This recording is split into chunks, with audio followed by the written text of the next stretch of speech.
This is Dr. Lou Cella, Doctor of Sport and Performance Psychology, and we're going to do the 30 days of 9-man Flexbone offense. We're going to do that right now. Here we are, day one.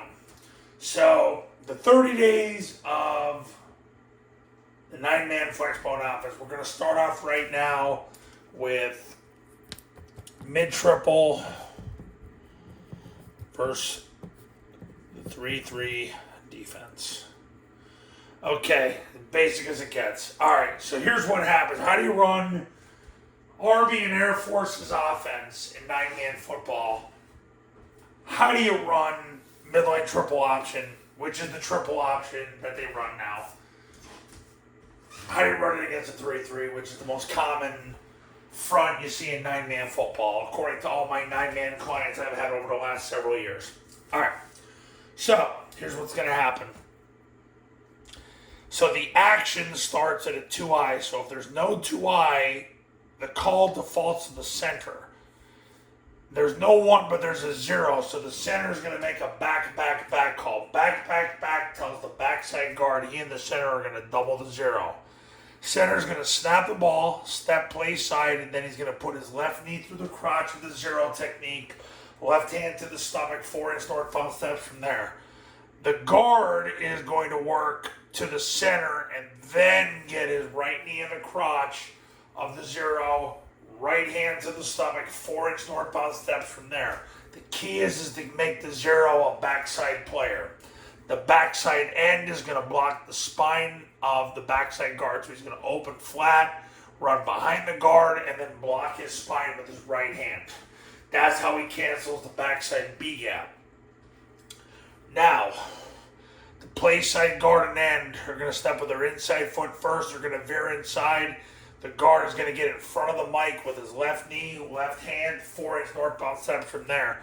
The end is going to end up on the safety. The A-back is going to take 3 flat steps, step at 45 degrees. He's going to get his left knee through the crotch of number 3. So, number 1 is the first defender from a 2 out. Number 2 is the guy next to him. If there's nobody next to him, but there's somebody behind him, that becomes number 2. These players belong to the quarterback. The A-back cancels the run support player, which is the 3rd player. So he'll take 3 90-degree steps, step at 45 degrees, and get his left knee through the crotch with the run support player. The left knee through his crotch, left hand to the stomach, 4-inch northbound steps from there. So now we've covered all the blocking. Splits. What's going to happen is with the guards, you're going to start them right now at no tighter than 2.5 feet. No tighter. If you're better off at 3 than tighter than 2.5. But if you go 2.5, you're fine. Tackles, you got to start at 3.5. You don't want to go tighter than that. So you're really going 2.5, 3.5.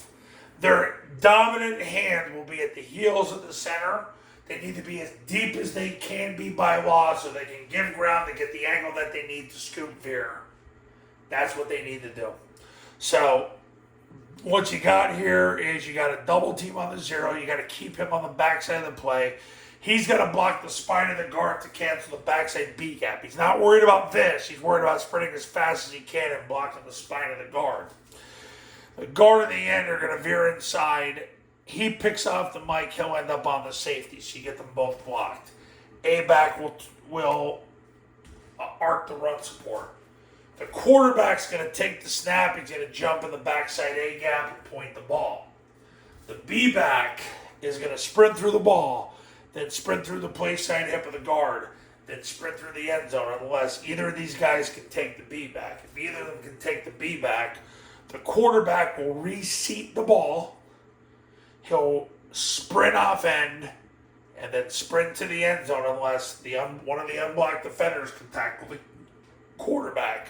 And if that's the case, he'll flick the ball to the A coming around. The cadence is down, ready, set, hot. On the wide ready, the A-back will take a big wide 90-degree step. That's called a hammer step. Then drive for 2 steps at 135 degrees. And the 4th step's the key step. He turns up at 60 degrees and looks at the quarterback and gets ready to catch the pitch, hit the seam, and score. So there's your triple option. So, how to run mid-triple versus 3-3, there's your answer. Now, coaches, if you're looking to win big in 2025, give me a call right now at 570-332-0265, 570-332-0265, and go to tripleoptionfootball.com/testimonials where you can see all the success stories that have come from the camps in the academy. I have a specific academy for 9-man football. I've had it for many, many years. The 9-man academy is $997. You get it for 2 years. You get the online classroom. I do a webinar with you and your staff, and I'm on call 366 days a year for the next 2 years. So you can run Army and Air Force's modern-day offense the right way the first time. Currently, they're running midline triple option right between 5 and 8 times a game. So, I mean, it's probably the second most important concept in the offense right now. The zone dive is number one. The zone dive is what sets up the midline triple option. For 55 years, it was the other way around, but when Army started running the zone dive in 2017, which is they triple team the defensive tackle and run behind the triple team, that right there started the process of inverting zone dive as the base and mid-triple as the constraint, because it forces the player over the end to come down and take the B back, and that's when you want to run midline triple option. You want to run midline triple option to get puller pitch reads.